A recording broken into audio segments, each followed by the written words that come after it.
सहेली।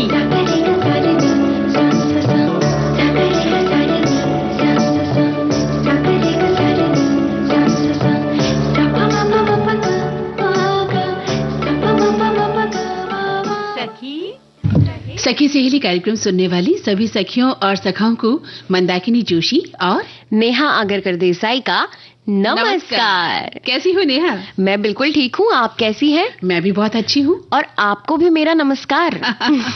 बिल्कुल बिल्कुल, जब हम साथ हैं तो एक दूसरे का नमस्कार तो हमने स्वीकार कर ही लिया है। क्यों आपके ये बाल कुछ भीगे भीगे से दिख रहे हैं? आप भी कुछ भीगी भीगी सी नजर आ रही हैं। अरे मौसम इतना भीगा भीगा सा है तो क्यों न तन और मन भीगेगा, वही नहीं क्यों न भीगेगा, बताइए। आप भी तो भीगी भीगी सी लगी रही है। हाँ बिल्कुल, आते आते यहाँ पर थोड़ी न थोड़ी फुहारी बारिश की हो ही जाती है। बिल्कुल, देखिए सावन का महीना आ गया है और अगर ऐसे मौसम में बारिश न हो, फुहार न हो तो मजा भी तो नहीं आता इस महीने का, है ना? और भीगने का मजा भी तभी है जब हम पूरे दिल से उस वातावरण का, उस मौसम का आनंद लें। बिल्कुल सही बात है। जब हम तन और मन से वर्षा के साथ होते हैं, बरसात के साथ होते हैं तो फिर वो भीगने का एक मजा अलग ही होता है। लेकिन हाँ, कई बार क्या होता है नेहा कि हम डर भी जाते हैं, अपने आप को बचाते हुए आते हैं। सर्दी न लग जाए, कहीं जुकाम न लग जाए, कहीं बुखार न हो जाए। ये मौसम भी ऐसा होता है कि इस तरह की बीमारियां होने के चांसेस भी ज्यादा होते हैं। मगर फिर भी इसका अपना एक अलग ही मजा है। बहुत मजा है। और ये जो वर्षा ऋतु का समय है ये बहुत ही खूबसूरत समय है और चारों तरफ जब हरियाली छा जाती है और सुबह से लेकर शाम तक हमें पक्षियों की आवाजें सुनाई देती है, तरह तरह की कोयल की आवाज, तो फिर मन भी गुनगुनाने लगता है। बिल्कुल, है ना? चेहरे की चमक बढ़ जाती है, जैसे कि इस समय तुम्हारे चेहरे की चमक बढ़ी हुई है। अच्छा। तो बताइए आज कौन कौन सी विषय हम लेकर आए हैं इस कार्यक्रम में? जी हाँ, आज हम जिन विषयों पर बात करने वाले हैं उनमें है एआई का बढ़ता प्रभाव, यानी कि किस तरह आर्टिफिशियल इंटेलिजेंस यानी कि कृत्रिम बुद्धिमत्ता हमारे दैनिक जीवन में किस तरह का प्रभाव डालती है। ये सकारात्मक भी हो सकता है, नकारात्मक भी हो सकता है। बिल्कुल जी। और इसके बाद हम बात करेंगे भारोत्तोलक कर्णम मल्लेश्वरी की। अरे वाह। जी हाँ, इनके बारे में भी हम चर्चा करेंगे। और साथ ही हमारा जो एक और विषय है वो है नैतिक शिक्षा का महत्व। क्या कहेंगी इस पे आप? बहुत जरूरी है नैतिक शिक्षा का महत्व जो है, इस पर बात करना बहुत जरूरी है, क्योंकि बच्चों के लिए खास तौर से हमें उन आने वाली पीढ़ी को ये बताना है कि नैतिकता क्या होती है, क्योंकि इसका आजकल जो है कम देखने में आता है असर। लोग अनैतिक ज्यादा हो जाते हैं, नैतिकता जो हमारे अंदर होनी चाहिए वो दिखाई नहीं देती है, वो मिलती नहीं है। तो ऐसे माहौल में हमें समझाना बहुत जरूरी है कि नैतिक शिक्षा कितनी जरूरी है। जी, और साथ ही चूंकि आज है सोमवार तो हम बात करेंगे उपवास के व्यंजनों के बारे में। क्या खिलाने वाली आज उपवास में? मोरधन जिसे कहते हैं या फिर वरई जिसे कहते हैं। मैं उस पर एक रेसिपी लेके आई हूँ, बाकी हमारे श्रोता भी अपनी रेसिपी भेजेंगे। चलिए, ये श्रोताओं को हम कहते हैं कि वो आज अगर उन्होंने व्रत किया है या नहीं भी किया है, सावन का महीना चल रहा है, वो ऐसे में कौन से व्यंजन बनाना पसंद करते हैं, खासतौर से जो व्रत के लायक हो, उपवास के लायक हो, है ना? तो कोशिश करें हमें बताने की कि आज के दिन, खास सोमवार के दिन, उन्होंने ऐसा कौन सा विषय उठाया है या पकवान बनाए हैं जिन्हें व्रत में भी खाया जा सकता हो। बिल्कुल सही कहा आपने। और क्यों ना अब थोड़ी बातें हो गई हैं, कुछ मधुर संगीत सुन लिया जाए। बिल्कुल, क्यों ना बरखा में भीगा जाए। बिल्कुल। ओ सजना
झूमे ओ सजन, प्यासे प्यासे मेरे नयन तेरे ही ख्वाब में खो गए।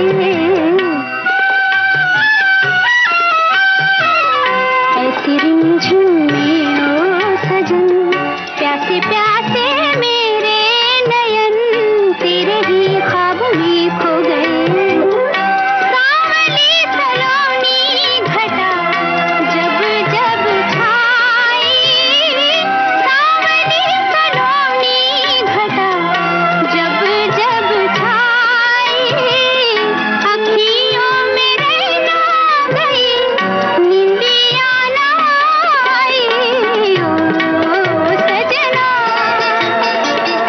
बरखा बहार आई, रस की फुहार लाई, अखियों में प्यार लाई। ओ सजना, बरखा बहार आई, रस की फुहार लाई, अखियों में प्यार लाई। ओ सजना। तो नेहा, आपने एक बार फिर से इस गीत के जरिए फिर से भिगो दिया है। बड़ा ही खूबसूरत लगता है ये गीत। बहुत सुंदर क्लासिकल गीत है जी। और हमारे श्रोता भी इसे सुनकर फिर से भीग गए होंगे और झूम उठे होंगे। बिल्कुल बिल्कुल सही कहा आपने। तो चलिए आगे बढ़ते हैं और बात करते हैं जिसकी आज बहुत जरूरत है। नैतिक शिक्षा। आज की प्रतिस्पर्धात्मक जो युग है, इसमें ना केवल शिक्षा अंकों या डिग्रियों तक सीमित नहीं रहना है। बच्चे अच्छे नंबर ला रहे हैं, लेकिन क्या वे अच्छे इंसान भी बन पा रहे हैं? क्या उनमें करुणा, ईमानदारी, सहनशीलता और समाज के प्रति उत्तरदायित्व की भावना विकसित हो रही है? इसी प्रश्न का उत्तर है कि नैतिक शिक्षा की आवश्यकता और इसका क्या महत्व है। बिल्कुल सही कहा आपने नेहा। नैतिक शिक्षा, जिसे हम मॉरलिटी कहते हैं, वैल्यूज एजुकेशन भी कहते हैं, तो कहते हैं कि एक ऐसी प्रक्रिया है जिसका जो उद्देश्य है, जिसका जो महत्व है, खासतौर से बच्चों में और युवाओं में सही और गलत के बीच का जो अंतर करने की जो क्षमता है वो विकसित करना है कि आपके अंदर ईमानदारी कैसे आए, सहानुभूति, जिम्मेदारी की भावना और सम्मान जैसे जो नैतिक मूल्य हैं वो आप कैसे अपनाते हैं, और सामाजिक जो मानदंड हैं, जो परंपराएं हैं, उसके अंदर आप अपना जीवन यापन कैसे करते हैं। क्योंकि कई बार हम सामाजिक परंपराओं को तोड़ देते हैं जी। है ना। तो हम परंपराओं का मतलब कुरीतियों से नहीं है, जो कुरीतियां हैं उनका तो विरोध होना ही चाहिए, लेकिन जो हमारा ट्रेडिशन है, जो हमारी परंपराएं हैं जी, उनका हमेशा सम्मान होना चाहिए। तो जो नैतिक शिक्षा है वो उसका अर्थ यही माना जाता है कि बच्चों को अच्छे और बुरे में हम फर्क करना सिखाएं और उनके भीतर सच्चाई है या कर्तव्य निष्ठा की भावना, जैसा हमने कहा, अनुशासन जैसे जो मानवीय मूल्य हैं, इसका विकास करना भी बहुत जरूरी है। और ये ज्ञान उन्हें किताबी ज्ञान से नहीं आ सकता, इसके लिए उन्हें एक संस्कार हमें देना होगा। अच्छा इंसान बनने का संस्कार देना बहुत जरूरी वो है। कहते हैं ना मंदाकिनी जी, जैसे कुछ चीजें दिखती हैं, कुछ नहीं। जो किताबों में ज्ञान है वो दिखता है, जो मार्क्स लाते हैं बच्चे, नंबर अच्छे लाते हैं, पढ़ाई करके दिखाते हैं, वो दिखता है। मगर ये जो संस्कार है, ये इस तरह कहीं आपको नजर नहीं आएंगे। ये जब आप बच्चों में डालेंगे तो उनके व्यवहार में ही नजर आ सकते हैं। बिल्कुल, उनकी जीवनचर्या में, उनकी जीवन शैली में नजर आएंगे कि वो अपने जीवन को किस तरीके से जी रहे हैं। जी। कहते हैं ना कि अगर आप बहुत पढ़े लिखे इंसान हैं, सब कुछ है, मगर यदि आप जब अपने मुंह से शब्द निकाल रहे हैं और वो अगर गलत है तो आपकी सारी छवि खराब हो जाती है, भले ही कितनी भी आप अच्छे पद पर पढ़ाई की है, आप किसी भी पद पर हो सकते हैं। अगर आपका चारित्रिक विकास नहीं हुआ, आपका चरित्र अच्छा नहीं है, तो वो नैतिकता या आपकी पढ़ाई किसी काम की नहीं है। बिल्कुल। आप भले ही कम पढ़े लिखे हो सकते हैं, लेकिन एक अच्छा इंसान बनना बहुत जरूरी है। समाज में नैतिक गिरावट को रोकने के लिए आज हम देख रहे हैं कि भ्रष्टाचार, हिंसा, असहिष्णुता और अपराध बढ़ते जाते हैं। इन समस्याओं की जड़ में नैतिक मूल्यों की कमी ही तो है। अगर बच्चों को बचपन से ही नैतिकता का पाठ पढ़ाया जाए तो आने वाला समाज अधिक न्यायपूर्ण और शांतिपूर्ण हो सकता है। हाँ, उन्हें पाठ यूं नहीं पढ़ाना कि तुम नैतिक बनो, तुम यूं करो, इस तरह से नहीं सिखाया जा सकता नैतिकता का पाठ। आप जैसा खुद करेंगे ना घर में, माता पिता जैसा व्यवहार करेंगे घर में या बाहर करेंगे, बच्चे देखेंगे आपको कि आप किस तरह का चरित्र उनके सामने रख रहे हैं अपना। तो उसी हिसाब से उनका जीवन बनता चला जाएगा।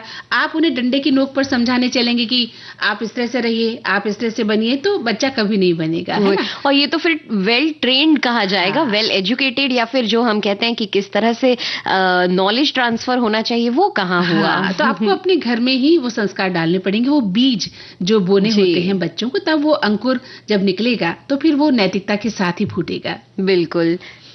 और अब एक गीत सुन लिया जाए। गीत सुना देते हैं। बिल्कुल, हमारे श्रोता कहेंगे कि भाई ये तो बातों में इतनी मशगूल हो गई है दोनों सखियां कि भूल ही गई है कि अब गीत भी सुनना है।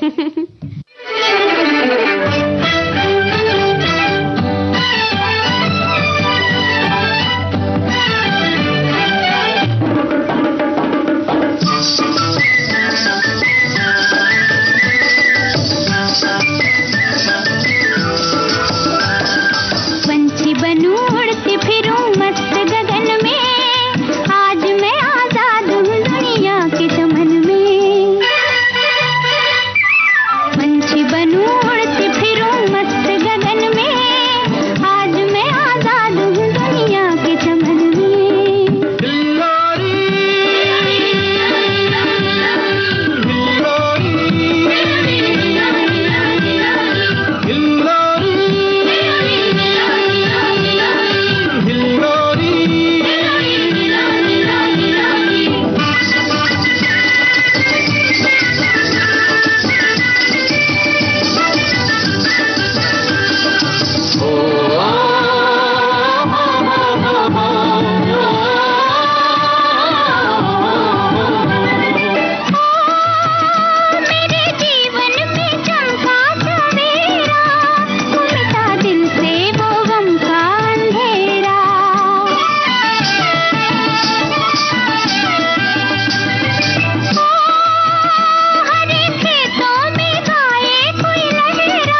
90 बरस की ऊर आकाशवाणी।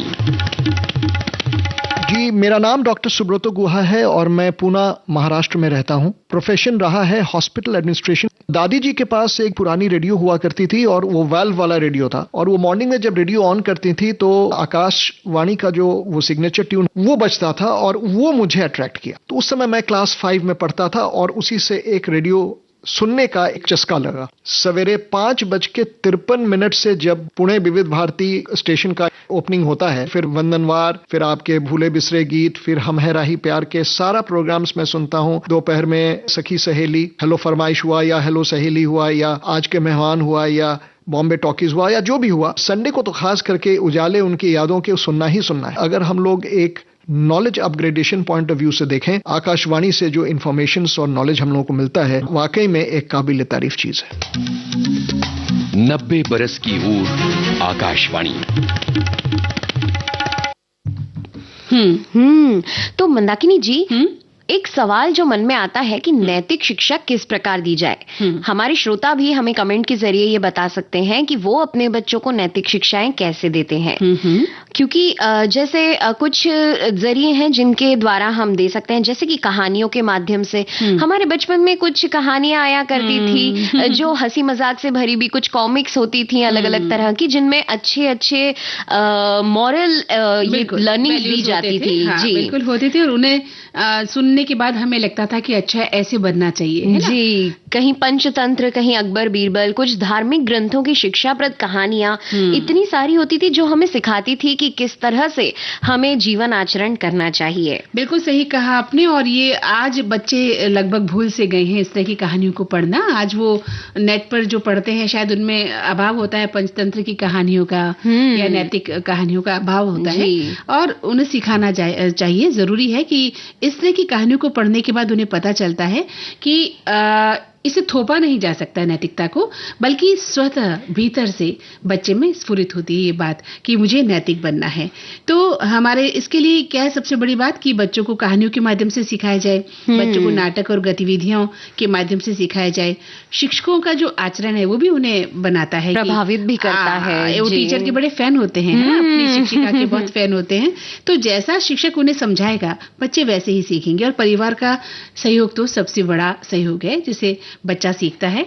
और बड़ा व्यक्ति भी, जब घर का एक बड़ा बुजुर्ग व्यक्ति नैतिक होगा तो बच्चे जरूर सीखेंगे। जी, हमारे श्रोता लिख भी रहे हैं नेहा कि बच्चों में नैतिक शिक्षा का महत्व किताबों से हटकर उन्हें ज्ञान देना है कि हमारी नीति, हमारे कानून कैसे होने चाहिए, और इसका महत्व बच्चों के लिए बहुत अधिक है। क्योंकि बच्चे अगर ये सब नहीं सीखेंगे तो मुझे लगता है बच्चे संस्कार नहीं सीख पाएंगे। और जरूरी है कि हम अपने बच्चों को किताबों के साथ साथ नियति की भी शिक्षा दें। हम उन्हें शब्द सीखने की, कहाँ कैसे रहना है, कहाँ कैसे किस तरीके के कानून का पालन करना है, ये जरूरी है बताना। और नहीं, आपने ये नहीं किया है, ऐसा नहीं करना है। बच्चों को कानून का पालन करना सिखाना है, बच्चों को हमें शिक्षा देनी है। साथ ही साथ शिक्षा के समय ध्यान रखें कि आप स्वयं भी उस चीज का पालन करें, सबसे बड़ी बात। बिल्कुल। और बच्चों को ये शिक्षा दे रहे हैं तो आप भी दिखाइए कि आप उनके माता पिता या आप उनके टीचर्स कितने अच्छे से इन चीजों का खुद पालन करते हैं। तो क्लास पर समय पर पहुंचना, है ना? और पीरियड शुरू हो गया है तो बच्चों को पता होना चाहिए कि लेट पहुंचने का असर क्या होता है ना, पढ़ाई का। और बच्चों, खासतौर से माता पिता से झूठ नहीं बोलना। जी, आप स्कूल से कहीं और चले गए हैं, माता पिता से झूठ बोलते हैं, तो ये सारी चीजें सिखानी पड़ेंगी। जी, एक बड़ी, उसका अनुसरण करना पड़ेगा। बिल्कुल, एक बड़ी उम्दा बात इन्होंने कही है कि अक्सर जब हम बच्चों के लिए स्कूल ढूंढते हैं तो हम देखते हैं कहाँ एजुकेशन सबसे अच्छा है, कहाँ पर पढ़ाई अच्छी हो रही है, मगर हमें ये भी देखना चाहिए कि कहाँ अच्छे संस्कारों की बात भी होती है, कहाँ मॉरल वैल्यूज की भी बात होती है। इन सब बातों का भी ध्यान रखना चाहिए। बातों का ध्यान पहले रखना ही चाहिए, जी, नहीं रखना ही चाहिए। बिल्कुल, ये नंबर 1 पे होना चाहिए। हाँ। क्योंकि बच्चे, वही अभी हमने कहा ना कि बच्चे पढ़ तो लेते हैं, आप बड़ा पद सुशोभित कर रहे होते हैं, लेकिन नैतिक शिक्षा आपके अंदर नहीं होती। आप कई बार भ्रष्ट हो जाते हैं, आप बेईमान हो जाते हैं। बिल्कुल, तो ये फिर बहुत दिक्कत देती है बातें। हमारे एक साथी ने लिखा है, जीवन में नैतिक शिक्षा का प्रारंभिक ज्ञान दौरान बच्चों को अपने माता पिता से मिलना शुरू हो जाता है, लेकिन जब वो बड़े होकर शाला कॉलेज में जाने लगते हैं तो अधिकतर शिक्षण संस्थानों में नैतिक शिक्षा संबंधी कोई शिक्षा नहीं दी जाती, जिससे नवयुवक अपने उद्देश्य से भटक जाते हैं। अतः शालाओं में नैतिक शिक्षा का भी कालखंड शुरू किया जाना चाहिए। बिल्कुल जो अभी हमने कहा वही हमारे श्रोता ने भी लिखा है। नैतिक शिक्षा की किताब लगा करती थी जब हम पढ़ा करते थे, तो नैतिक शिक्षा की किताब होती थी, लेकिन बात वही है कि किताबी ज्ञान से कभी कुछ नहीं हो सकता। जी। एक श्रोता लिखते हैं कि जीवन में नैतिकता का बहुत महत्वपूर्ण स्थान है और ये व्यक्ति को अच्छे बुरे में फर्क करना, सच बोलना, दूसरों का सम्मान करना सिखाता है। और नैतिक शिक्षा से चरित्र संस्कार का विकास तो होता है, अनुशासन, आत्मनिर्भरता, जिम्मेदारी की भावना आती है, समाज में शांति, भाईचारा और सद्भावना की बात भी बढ़ती है और व्यक्ति सही निर्णय लेना और कठिनाइयों का सामना करना भी सीख जाता है। बिल्कुल। एक साथी लिखते हैं, आज के भौतिक युग में नैतिक शिक्षा बहुत ही जरूरी है। मनुष्य को मनुष्य बनाती है ये शिक्षा। नैतिक शिक्षा से ही राष्ट्र का सही अर्थों में निर्माण होता है। नैतिक गुणों के होने से मनुष्य संवेदनीय बनता है। आज के युग में लोगों के सर्वांगीण विकास के लिए नैतिक शिक्षा बहुत ही जरूरी है। नैतिक शिक्षा से ही कर्तव्यनिष्ठ नागरिकों का विकास होता है। बहुत अच्छा लिखा है। और वही एक श्रोता लिखते हैं कि बच्चों से लेकर कुमार, किशोर, युवक भी अनुकरणशील होते हैं, जैसा देखते हैं वैसा ही करते हैं। उनकी नीति अनीति की कल्पना वही जन्म ले लेती है। माता पिता हो, परिवार, परिसर, दोस्त, शिक्षक, पूरा समाज नैतिकता की सीख अपने बर्ताव से देते हैं। अच्छा बुरा क्या है, नीर शीर विवेक क्या होता है, ये जानने के लिए स्कूल में नीति ज्ञान के पाठ सिखाए जाते हैं। माता पिता भी अच्छे संस्कार देते हैं, बाकी जो जैसा लेता है वैसा बनता भी है। कम अधिक संख्या में ही सही, यहाँ रावण भी होते हैं, विभीषण भी होते हैं, कंस भी होते हैं और नंद भी होते हैं। बिल्कुल। एक साथी लिखते हैं कि नैतिक शिक्षा का महत्व, नीति परक शिक्षा को नैतिक शिक्षा कहना श्रेयस्कर है। नीति वो जो हमारे जीवन के विकास को बढ़ावा देते हुए उसे स्वयं के मनुष्यता को प्रदर्शित करते हुए अपनी मर्यादा में मर्यादा पुरुषोत्तम बनाए। इस दृष्टिकोण से हमारे समय में नैतिक शिक्षा की पाठ्य पुस्तक मिडिल क्लास में हमारे पूर्वज रहा करते थे, किंतु अब वो पाठ्य पुस्तक ही नहीं है और नैतिक शिक्षा को नैतिक मूल्यों के अनुसार ना रखते हुए ऑप्शन विषय माना जा रहा है, जबकि उसे अनिवार्य विषय के रूप में पढ़ाना चाहिए, क्योंकि इस शिक्षा के उपरांत ही आदर्श पुरुष का निर्माण किया जा सकता है, ऐसा हमें लगता है। ऐसा ये लिखते हैं। बिल्कुल बिल्कुल सही कहा। और एक श्रोता लिखते हैं कि नैतिक शिक्षा का महत्व तो यही है कि छात्रों को सही और गलत का अंतर सिखाना, जिसमें ईमानदारी, जिम्मेदारी, दयालुता, ये सभी चीजें सिखाई जाए और उन्हें जीवन भर सही निर्णय लेने में मदद करती है ये शिक्षा। बिल्कुल।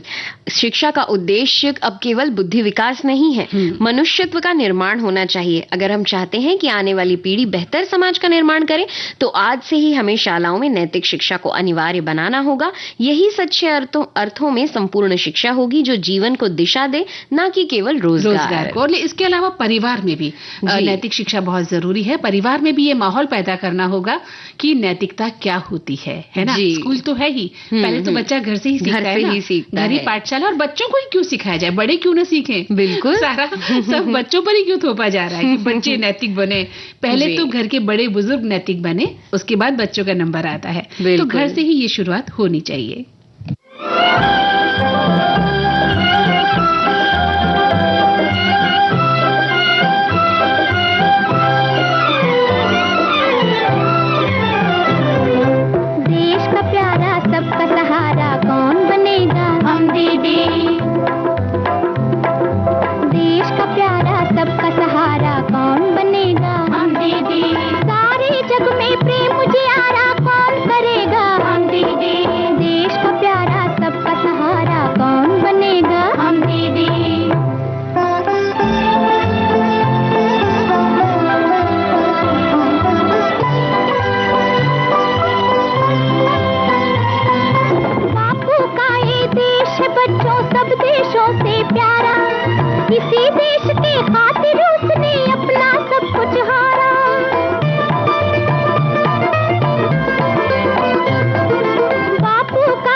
एक शहर की याद। जहाँ से आप अवतरित हुए इस धरती पर, पहला मील का पत्थर तो वो है।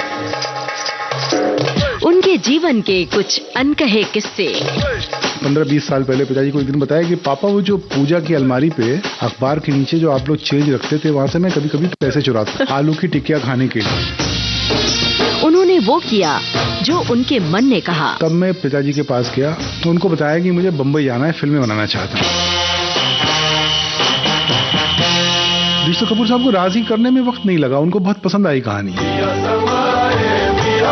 अनुभव से समृद्ध लेखक और निर्देशक अनुभव सिन्हा। छोटी छोटी रातें लंबी हो जाती है। आ रहे हैं विविध भारती पर। आज के मेहमान 6 अगस्त शाम 4 बजे सिर्फ विविध भारती पर।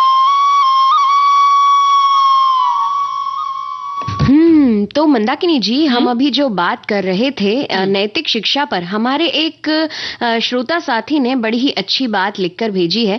उन्होंने कहा कि जब ये न्यूज पड़ी कि आजकल नकली साधु आने शुरू हो गए हैं, हमारे घर पर आते रहते हैं, तो आज जब साधु आए, मैंने उनसे कहा, उनका आधार कार्ड मांगा, तो आधार कार्ड उन्होंने दे दिया। एक की आयु में बर्थ ईयर लिखा था 1971 और एक की आयु में लिखा था 1984। दोनों को बोले हमने पैसे तो दे दिए, आए थे इसलिए, लेकिन कहा कि आप काम करके खाइए, आप तो 1984 के जन्म है, यानी आप 40 से ऊपर अभी हुए हैं, 60 तक भी नहीं पहुंचे हैं। अच्छा नहीं लगता, खुद खाइए, खुद कमाइए, स्वयं अपने आप को बनाइए। उन्होंने बताया कि हम ईश्वर की भक्ति करते हैं, तो इन्होंने कहा कि शिव जी या कोई भी ईश्वर ये नहीं कहते कि आप कामना करो, मांगना अच्छी बात नहीं है। आपको पैसे नहीं देंगे, स्वयं कुछ कीजिए, अपना आयु खुद कमाइए, आय खुद कमाइए और खुद खाइए, ऐसा ये लिखते हैं।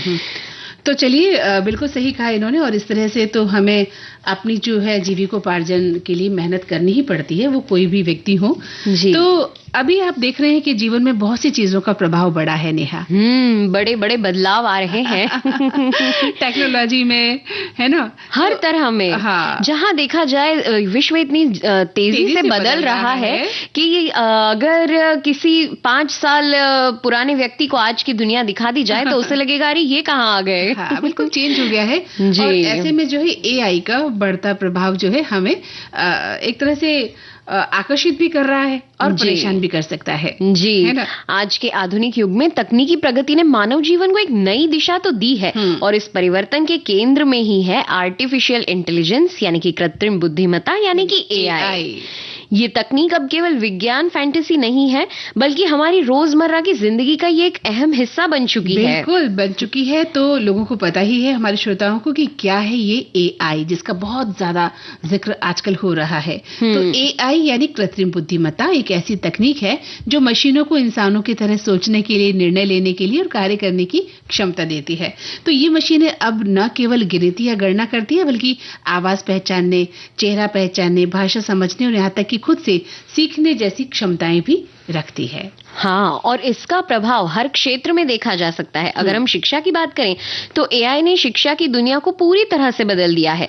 आज ऑनलाइन क्लासेस होती हैं, पर्सनल लर्निंग एप्स होती हैं, स्मार्ट ट्यूटर की मदद से बच्चों की पढ़ाई और अधिक रोचक और सरल हो गई है। विद्यार्थी अब अपनी गति से पढ़ाई कर सकते हैं और जरूरत के अनुसार मार्गदर्शन भी पा सकते हैं। बिल्कुल सही कहा। और इसका जो प्रभाव है वो चिकित्सा और स्वास्थ्य सेवाओं पर भी पड़ा है, क्योंकि एआई जो है अब डॉक्टर्स भी इनकी सहायता ले रहा है रोगों की पहचान करने में, रिपोर्ट्स की जांच में और यहाँ तक कि ऑपरेशन में भी। तो जो रोबोटिक सर्जरी है वो एआई आधारित हेल्थ मॉनिटरिंग सिस्टम मरीजों को सटीक और तेज इलाज देने में भी सक्षम है। इसके अलावा मंदाकिनी जी, व्यापार और उद्योग में भी इसका काफी प्रभाव देखने को मिलता है। एआई का उपयोग आज व्यापारिक निर्णय लेने, ग्राहक सेवा सुधारने और डेटा विश्लेषण में हो रहा है। चैट बॉक्स हो गए, रिकमेंडेशन सिस्टम्स और ऑटोमेटेड प्रक्रियाएं उद्योगों की कार्य क्षमताओं के कई गुना बढ़ा रही हैं। बिल्कुल सही कहा। और इसका तो घरेलू जीवन में भी प्रवेश हो गया है। सबसे बड़ी बात ये हो गई, स्मार्ट होम डिवाइस की बात करें, वॉइस असिस्टेंट जैसे कि अलेक्सा है, गूगल असिस्टेंट है और रोबोटिक जो क्लीनर है, वो लोगों की जिंदगी को कितना आसान भी बना देते हैं। मगर मंदाकिनी जी, मुझे ऐसा लगता है जहां ये सारी, जैसे हम कहते हैं ना, हर सिक्के के 2 पहलू होते हैं, उसी तरह जहां सारे सकारात्मक बातें हैं, वहां कहीं ना कहीं कुछ कुछ चिंताएं भी इसको लेकर बिल्कुल हैं। बिल्कुल, इसके नेगेटिव इफेक्ट्स भी पड़ रहे हैं, जिसके बारे में जानना बहुत जरूरी है। एआई के लाभ जितने व्यापक हैं, उससे जुड़ी चुनौतियां भी कम नहीं है। रोजगार पर खतरा, जैसे मशीनें जो है इंसानों का काम करने लगी है, और उसी तरह धीरे धीरे अब इंसानों की जगह लेने के कारण नौकरियों के अवसर घट रहे हैं। बिल्कुल सही कहा। और जैसे नैतिकता की बात हम कर रहे थे, तो नैतिकता और गोपनीयता जो है, तकनीक के गलत इस्तेमाल से झूठी खबरें भी फैल रही हैं। आज जब हम सोशल मीडिया देखते हैं तो न जाने कितनी खबरें ऐसी आती हैं जिन्हें बाद में पता चलता है कि अरे वो खबर तो झूठ थी, है ना। कितनी अफवाहें फैल जाती हैं, तो लोगों की निजता भी खतरे में पड़ गई है। और मानव नियंत्रण भी, अगर एआई तकनीक बिना नियंत्रण के आगे बढ़ती है तो भविष्य में ये इंसानों के लिए खतरा बन सकती है। बिल्कुल, कोई भी चीज जब नियंत्रण से बाहर हो जाए तो वो तो फिर खतरनाक है ही। बिल्कुल सही कहा आपने। अनकंट्रोल्ड जैसे ही होगा कोई भी चीज, नेचर जब अनकंट्रोल्ड होती है, प्रकृति, तो कितना जबरदस्त नुकसान करती है। ठीक वैसी ही तकनीक है, तो वो जब नियंत्रण से आगे निकल जाएगी हमारे, तो इंसानों के लिए खतरनाक बन जाती है। तो एआई जो है एक अद्भुत तकनीक तो है, जो अगर सही दिशा में उपयोग की जाए ना नेहा, तो मानवता के लिए वरदान बन सकती है। लेकिन इसके साथ अगर हमने सावधानी नहीं बरती, नैतिकता नहीं बरती और नियंत्रण में नहीं रखा इसे, तो निश्चित ही ये हमारे लिए बहुत ही मुश्किलात पैदा कर देंगी। बिल्कुल। तो हमें ये निश्चित करना होगा कि ये जो तकनीक है हमारे जीवन को बेहतर बनाए, न कि हमें ही नियंत्रित करने लगे। जी, एआई का प्रभाव हर क्षेत्र में देखा जा रहा है और भविष्य में ये और भी गहराई से हमारे जीवन में प्रवेश कर सकता है। आवश्यकता है जागरूकता की, संतुलन की और तकनीक के साथ जिम्मेदारी निभाने की। बिल्कुल। और अब जिम्मेदारी है एक गीत सुनाने की। बिल्कुल।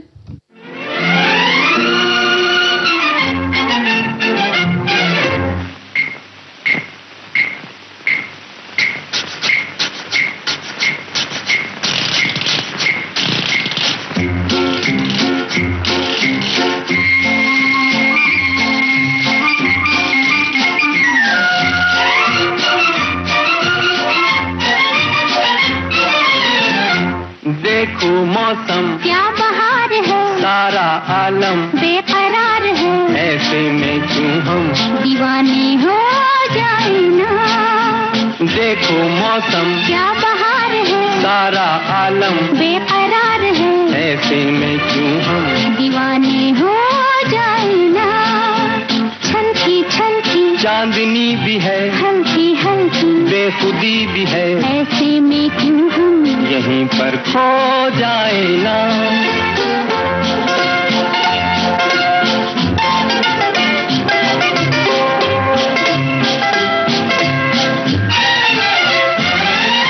ठंडी ठंडी रेत में जलवों की बरसात है, क्या मस्ताना है समा, क्या मतवाली रात है। ठंडी ठंडी रेत में जलवों की बरसात है, क्या मस्ताना है समा, क्या मतवाली रात है। ओ सपने बिखरे मोड़ मोड़ पे ताके नैना जोड़ जोड़ के, ऐसे में क्यों हम दीवाने हो जाए ना। छलकी छलकी चांदनी भी है, हल्की हल्की बेखुदी भी है, ऐसे में क्यों हम यहीं पर खो जाए ना।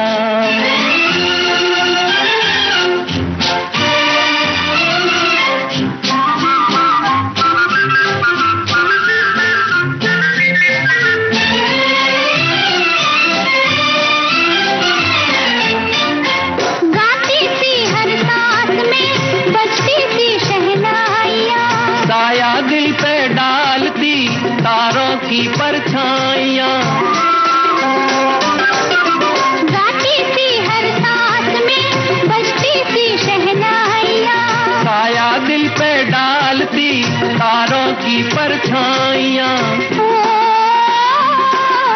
झांकी चंदा आसमान से छेड़े हमको, जान जान के ऐसे में क्यों हम यहीं पर खो जाए ना।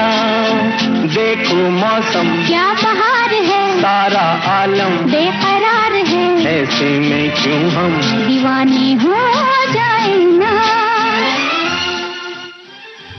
हाँ, तो नेहा, हमारे श्रोताओं ने भी अपने विचार लिखे हैं एआई के बढ़ते प्रभाव को लेकर, दुष्प्रभाव को लेकर। एक श्रोता लिखते हैं कि एआई का बढ़ता प्रभाव मतलब आर्टिफिशियल इंटेलिजेंस का एक टूल है जिसका उपयोग हम अपने फायदे के लिए करते हैं। अगर हम कहीं पर अटके तो इसका जवाब ही तुरंत दे देता है। हमारे स्वास्थ्य संबंधी जानकारी हो, दुनिया में क्या हो रहा है उसकी जानकारी हो, हमें तुरंत प्राप्त हो जाती है। ये हमें फोटो भी तुरंत बनाकर दे देता है। जैसे सबके फायदे हैं तो दूसरा नुकसान भी है इसका, क्योंकि इस तरह से कई बार गलत उपयोग भी इसका किया जाता है, लोग गुमराह भी हो जाते हैं।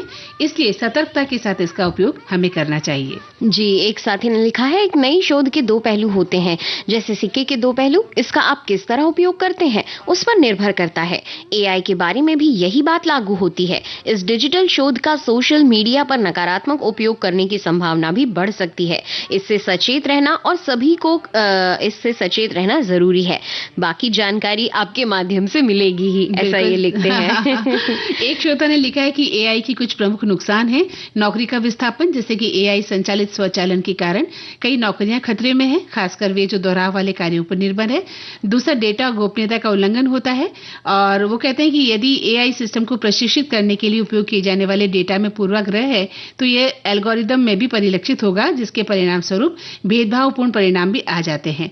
अनैतिक उपयोग होता है। अगर गलत हाथों में चला गया है तो साइबर अपराध, डीप फेक और गलत सूचनाएं फैलाने जैसे कार्य भी होते हैं। इसलिए इसका उपयोग सबसे बड़ी रचनात्मकता के लिए, समाधान के लिए होना चाहिए, तभी ये फायदेमंद है। और एक साथी ने लिखा है कि कृत्रिम बुद्धि मानव और अन्य जंतुओं द्वारा प्रदर्शित प्राकृतिक बुद्धि के विपरीत मशीनों द्वारा प्रदर्शित बुद्धि है। कंप्यूटर विज्ञान में कृत्रिम बुद्धि के शोध को इंटेलिजेंट एजेंट का अध्ययन माना जाता है। साथ ही एक ने लिखा है, एआई का बढ़ता प्रभाव वैज्ञानिक मुद्दा है। कंप्यूटर का युग प्रारंभ हो गया है तो सभी सेक्टर में तकनीकी सहयोगियों द्वारा ये कार्य होता है। वो चिकित्सा हो या बैंक एजेंट हो या सभी प्रकार के प्रौद्योगिकी से सहभागी बने हैं। अल्ट्रासाउंड सोनोग्राफी हो, सिटी स्कैन हो और भी कई सारी चीजें जिनमें साइंस का उपयोग करके इस मैजिक को किया जाता है, ऐसा ये लिखते हैं। बिल्कुल सही लिखते हैं। और देखिए, जब बात चल रही थी कि एआई की उनके बहुत फायदे भी हैं और नुकसान भी हैं। नुकसान ये होते हैं कि हम गलत सूचनाओं का आदान प्रदान करते हैं, जो कि नहीं होना चाहिए। जी। लेकिन रेडियो एक ऐसा माध्यम है जहां से सही सूचनाएं ही जाती है। जी। तो रेडियो सुने ज्यादा से ज्यादा, और हमारे कार्यक्रम तो सुनते ही हमारे श्रोता। तो अगली जानकारी जो हम देने वाले हैं वो भी तो 100% सही ही होगी ना नेहा? बिल्कुल। तो हम बात करते हैं कर्णम मल्लेश्वरी के बारे में, जो कि भारोत्तोलक रही है ना? जी, बताइए आप इनके बारे में। कर्णम मल्लेश्वरी का नाम सुनते ही गर्व की भावना उठ आती है मन में। वे भारत की पहली महिला हैं जिन्होंने ओलंपिक खेलों में पदक जीतकर इतिहास रचा था। उनकी मेहनत, लगन और आत्मविश्वास ने न केवल उन्हें विश्व स्तर पर पहचान दिलाई, बल्कि वे भारत की बेटियों की प्रेरणा स्रोत भी बनी। बिल्कुल। और इनका जन्म 1 जून 1975 को आंध्र प्रदेश के श्रीकाकुलम जिले में हुआ था, और साधारण परिवार से थी, लेकिन उनमें असाधारण शक्ति थी और खेल के प्रति जुनून था। तो बचपन से ही उनका झुकाव जो है भारोत्तोलन की ओर था, वेट लिफ्टिंग जिसे हम कहते हैं। जब वे 12 साल की थी तभी से उन्होंने इसका अभ्यास करना शुरू कर दिया था। इनकी प्रतिभा इतनी निखर कर आई कि जल्द ही कोचों और खेल संघों ने इन्हें पहचान लिया। वे भारतीय खेल प्राधिकरण SAI से जुड़ी और वहां से उनकी पेशेवर ट्रेनिंग शुरू हुई। मल्लेश्वरी ने 1990 के दशक में अंतर्राष्ट्रीय प्रतियोगिताओं में भारत का प्रतिनिधित्व करना शुरू किया और कई पदक जीते। बिल्कुल। और 2000 की बात करें तो उन्होंने सिडनी ओलंपिक में इतिहास रच दिया। उन्होंने 69 किलोग्राम यानी 69 किलोग्राम भार वर्ग में कांस्य पदक, ब्रॉन्ज मेडल जीता, और ये भारत के लिए गर्व का विषय था, क्षण था, क्योंकि ये किसी भारतीय महिला द्वारा ओलंपिक में जीता गया पहला पदक था। तो उस समय पूरा देश उनकी इस उपलब्धि से भाव विभोर भी हो गया था। आपने बिल्कुल सही कहा। और इतना ही नहीं, कुछ अन्य उपलब्धियां भी इनकी हैं। इन्होंने 1994 में और 1995 में विश्व भारोत्तोलन चैंपियनशिप में स्वर्ण पदक भी जीते थे। इसके अलावा उन्हें भारत सरकार ने उनकी उपलब्धियों के लिए कई सम्मानों से नवाजा, जिनमें अर्जुन पुरस्कार जो कि 1994 में दिया गया और राजीव गांधी खेल रत्न पुरस्कार जो 1999 में दिया गया था शामिल है। 1999 में उन्हें पद्मश्री से भी सम्मानित किया गया था। बिल्कुल। और कर्णम मल्लेश्वरी की जब बात चल रही है तो उस दौर में सफलता उन्होंने हासिल की जब महिलाओं के लिए खेलों में करियर बनाना बिल्कुल भी आसान नहीं था नेहा, बहुत मुश्किल थी। और उनके संघर्ष, समर्पण और आत्मबल ने आने वाली पीढ़ियों को ये दिखाया कि महिलाएं किसी भी क्षेत्र में पीछे नहीं है। और कर्णम मल्लेश्वरी सिर्फ एक खिलाड़ी ही नहीं है, बल्कि वे भारत की बेटियों का आत्मविश्वास भी है। बिल्कुल सही कहा आपने। उन्होंने ये साबित किया कि अगर इच्छा शक्ति हो तो कोई भी सपना साकार किया जा सकता है। आज भी वे युवाओं के लिए प्रेरणा स्रोत बनी हुई है। बिल्कुल बनी हुई है, और बहुत सारी युवा जो लड़कियां हैं वो इस क्षेत्र में आ भी रही हैं, बढ़ रही हैं। बिल्कुल।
मैं देख रही हूँ कि आप मैसेज पढ़ते पढ़ते अचानक हंसने लगी थी। क्या बात है, ऐसा क्या मैसेज आ गया है? हाँ, हमारे एक साथी हैं भाई, बड़े मजेदार साथी कभी कभी हमें मिल जाते हैं। हाँ। एक श्रोता साथी लिखते हैं, मैं तो विविध भारती की प्रोग्राम लिस्ट पूरे दिन का एआई से पूछता हूँ हर रोज। अच्छा। हाँ। अच्छा, ये बताइए आपको इसका क्या जवाब मिलता है? वैसे आपको एक बात बता दें कि एआई आपको वही जवाब दे सकता है जो इंटरनेट पर पहले से उपलब्ध हो। उन्हीं जानकारियों का मिला जुला रूप वो आपको दे सकता है, लेकिन जब तक कोई जानकारी इंटरनेट पर पोस्ट ना की जाए तो फिर उसका जवाब कैसे मिलेगा? उसका कोई जवाब आपको नहीं मिल सकता। तो इन्होंने हमसे एक मजाक कर लिया है। चलिए, तो अब समय आ गया है कि जब हम थोड़ा बहुत कुछ खा लेने, हाँ, भूख लग रही है, बड़ी भूख लग रही है, काफी समय और हो गया अगर व्रत है। होता है तो फिर जाहिर है कि थोड़ा थोड़ा खा भी लेना चाहिए। तो आज हमारे श्रोताओं ने देखिए बहुत प्यारी प्यारी रेसिपीज हमें लिखकर भेजी हैं। मैं पढ़ती हूँ जी। एक श्रोता लिखती हैं कि व्रत वाले पनीर रोल्स हम लोग बनाते हैं। उसके लिए 2 उबले आलू चाहिए, पनीर चाहिए, हरी मिर्च चाहिए, अदरक चाहिए, जीरा पाउडर है, सेंधा नमक है, किशमिश है और इलायची चाहिए, काली मिर्च चाहिए और 1 चुटकी जायफल और हरा धनिया, घी और पनीर रोल्स बनाने के लिए वो विधि बताते हैं कि 1 बाउल में उबले हुए आलू और पनीर ले लें, हरी मिर्च और अदरक डाल दें, अच्छे से मिलाएं, इसमें जीरा पाउडर, सेंधा नमक, किशमिश, काली मिर्च। अगर व्रत के लिए तो फिर सेंधा नमक हाँ डल सकता है, ठीक है। इलायची पाउडर, जायफल और हरा धनिया डालें। सभी सामग्री को एक साथ अच्छे से मिलाकर वो डो तैयार कर लें। तैयार किए गए मिश्रण से रोल्स बना लें। एक पैन में घी डालकर गर्म करें और इसमें रोल्स को पैन फ्राई करें और रोल्स को गोल्डन ब्राउन होने तक फ्राई कर सकते हैं। गर्मा गर्म सर्व करें। और अगर किसी व्रत के दौरान चाट मसाला या पुदीना खाने की अनुमति है तो आप इस पनीर रोल्स को पुदीने के पत्ते और चाट मसाला डालकर भी सर्व कर सकते हैं। जी, इस बात का ध्यान रखना बेहद जरूरी है कि हर किसी के यहाँ कुछ न कुछ अलग रीति रिवाज होते हैं। किसी के यहाँ हरा धनिया खाया जाता है उपवास में, किसी के यहाँ नहीं खाया जाता। तो लेकिन मुझे एक बात हंसी आ रही, अगर उपवास है तो फिर हमें नहीं सोचना चाहिए कि हम चाट मसाला खा सकते हैं कि नहीं। अगर आपने उपवास किया है तो फिर उपवास तो उपवास की तरह होना चाहिए। जी जी, जो बात आपने कही यही हमारे एक श्रोता ने भी लिख भेजी है। उन्होंने कहा है उपवास में भोजन नहीं किया जाता और किसी किसी उपवास में जल भी नहीं पिया जाता। उपवास रखना बहुत अधिक कठिन है। उपवास के व्यंजन आलू उबाल लो, छोटे छोटे टुकड़े कर लो, उसमें सेंधा नमक मिला लो और दही के साथ खाओ। साबूदाना खिचड़ी भी बनाई जाती है। फल भी लिए जाते हैं मौसम के अनुसार, सेब, केला, पपीता, अमरूद आदि। आजकल बाजार में व्रत की नमकीन चिप्स मिलते हैं जो तलकर खाए जा सकते हैं। पर इन बातों का ध्यान रखना जरूरी है कि हम उपवास में ऐसी कोई चीज ना खा लें जो हमें इतनी भारी हो जाए कि वो ही हम उसी से तकलीफ हो जाए। फिर उस उपवास का कोई मतलब नहीं होता। आप अगर तले फले चीजें खा रहे हैं, आप तल रहे हैं घर में कढ़ाई में खूब सारा तेल डालकर, कभी साबूदाना तल रहे हैं, कभी चिप्स तल रहे हैं, तो फिर ऐसा व्रत करने से तो अच्छा है कि हम खा ही लें, है ना? हमें शौक है अगर चिप्स खाने का। और दूसरा एक लिखते हैं गुजराती में उपवास वड़ा बहुत ही फेमस है और ये बताते हैं इसकी विधि कि 3-4 उबले हुए आलू मैश कर लें, इसमें 1 कप साबूदाना भिगोएं, अच्छी तरह छनावा, 2-3 टेबल स्पून मूंगफली पाउडर डाल दें, हरी मिर्च, अदरक, सेंधा नमक, थोड़ा नींबू रस और चीनी डालें। सबको अच्छे से मिलाकर छोटी टिक्कियां बना लें। चाहे तो अंदर से काजू, किशमिश, सूखा नारियल भी डाल सकते हैं। इन टिक्कियों को घी या तेल में दोनों तरफ से सुनहरा होने तक तल लें। बस गर्मा गर्म फराली जो पेटीज है वो तैयार है। और मेरी श्रीमती जी ने एकादशी व्रत में आज यही बनाया है। अरे ओहो, क्या बात है। हमारी एक और श्रोता साथी हैं जिन्होंने मूंगफली के दाने की बर्फी लिखा है। भाई ये सुन के ही मेरे मुंह में पानी आ गया, मेरी बड़ी फेवरेट चीज है। इन्होंने लिखा है 1 कटोरी मूंगफली के दाने सिके हुए और छिलके निकाले हुए लेना है, आधा कटोरी शक्कर लेना है, आधा कटोरी से कम पानी, 3-4 हरी इलायची के दाने, आधा चम्मच घी, दोनों को सेक कर छिलके निकाल कर ग्राइंडर में पीस लें। उसके बाद एक कढ़ाई में शक्कर, पानी, घी डालकर चाशनी बनाएं और उसमें मूंगफली पीसी हुई डालकर गैस बंद करके कुछ सेकंड चलाएं। उसके बाद एक प्लेट में घी लगाकर उसे जमा दें। कुछ देर बाद हल्की ठंडी होने पर काट सकते हैं। चाशनी को ज्यादा देर नहीं सेकना है, नहीं तो चाशनी कड़क हो जाएगी। और मेरे दिमाग में तो पूरी बर्फी बन चुकी है और स्वाद भी आ चुका है। बिल्कुल, मुझे भी बहुत पसंद है ये बर्फी। और एक श्रोता लिखते हैं कि उपवास में भोजन नहीं किया जाता है और किसी उपवास जैसा कि आपने बताया था कि जल भी नहीं पिया जाता है।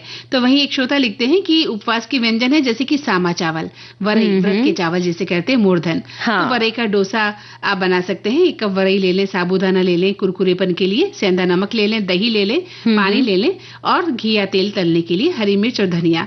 तो पहले आपको भगर या साबूदाने को अच्छी तरह से धोकर 4-5 घंटे के लिए भिगो दें।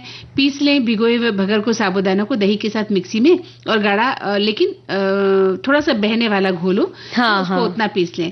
फिर 2-3 घंटे के लिए ढककर रख दें। गर्म जगह जगह में। और यदि आप चाहें तो जीरा, हरी मिर्च और कटा धनिया उसमें डाल सकते हैं। नॉन स्टिक तवा गर्म करें, थोड़ा सा घी लगाएं, डोसे के घोल को फैला दें, दोनों तरफ से सुनहरा होने तक आप तल सकते हैं और व्रत की हरी चटनी या दही के साथ आप गर्मा गर्म खा सकते हैं। अब एक वो चीज जो मैंने अभी नई सीखी है, मतलब रेसिपी पुरानी है, मैंने अभी सीखी है, वरई का हलवा भी बनाया जा सकता है। इसके लिए सामग्री में लगेगा वरई आधा कप, देसी घी 3 से 4 बड़े चम्मच, दूध 2 कप, शक्कर या गुड़ जो भी आप खाते हो वो आधा कप या फिर स्वादानुसार। इसके अलावा आप गार्निशिंग के लिए काजू, बादाम, किशमिश 2 से 3 चम्मच थोड़ा कटा हुआ ले सकते हैं, साथ ही इलायची पाउडर 1/4 छोटा चम्मच। अब इसे बनाना कैसे है, भूनना है। पहले तो कढ़ाई में घी गरम करें और उसमें भगर या वरई जिसे हम कहते हैं उसे डालकर मध्यम आंच पर हल्का सुनहरा होने तक भून लें। अब दूध डालना है, धीरे धीरे दूध डालना है और चलाते रहना है ताकि गुठलियां ना बने। फिर धीमी आंच पर ढककर तब तक पकाना है जब तक भगर दूध सोख ना ले और नरम ना पड़ जाए। अब इसके बाद आती है बारी शक्कर या फिर गुड़, जो भी आप खाते हो उसे मिलाना है और फिर कुछ मिनट तक पकाना है जब तक कि गाढ़ा ना हो जाए हलवा। और फिर ड्राई फ्रूट्स और इलायची पाउडर आखिरी में उस पे डालना है और गर्मा गर्म व्रत में या किसी भी मिठास की चाह में इसे खाया जा सकता है। यानी आपको ये बनाना आता है नेहा? बिल्कुल। तो अगली बार जब आप आएंगी तो ये गर्मा गर्म हलवा लेकर आऊं।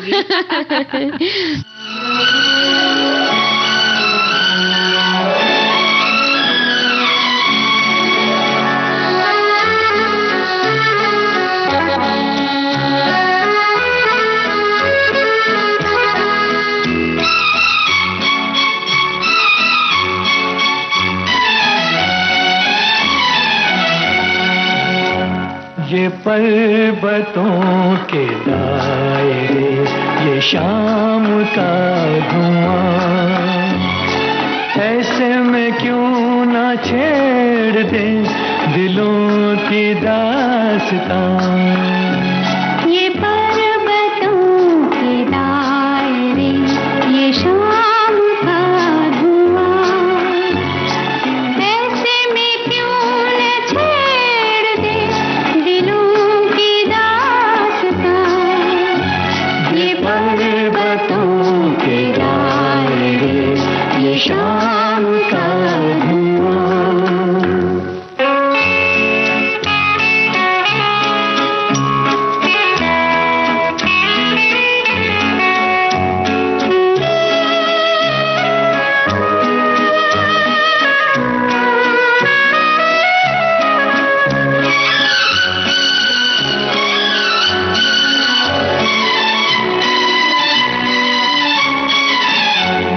जरा सी जुल्फ खोल दो, फिजा में इत्र घोल दो। जरा सी जुल्फ खोल दो, फिजा में इत्र घोल दो। नजर जो बात कह चुकी वो बात मुंह से बोल दो कि तुम उठे निगाह में बहार का समा। ये पर्वतों के दायरे, ये शाम का धुआं, ऐसे में क्यों न छेड़ दे दिलों की दास्तां। ये पर्वतों के दायरे, ये शाम का धुआं।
तो मंदाकिनी जी, अब वक्त हो चला है अपने श्रोताओं से अनुमति लेने का। तो क्यों ना उनसे अनुमति ले ली जाए। तो श्रोताओं, अब दीजिए सखी सहेली कार्यक्रम संपन्न करने की नेहा आगरकर देसाई और मंदाकिनी जोशी को आज्ञा। नमस्कार।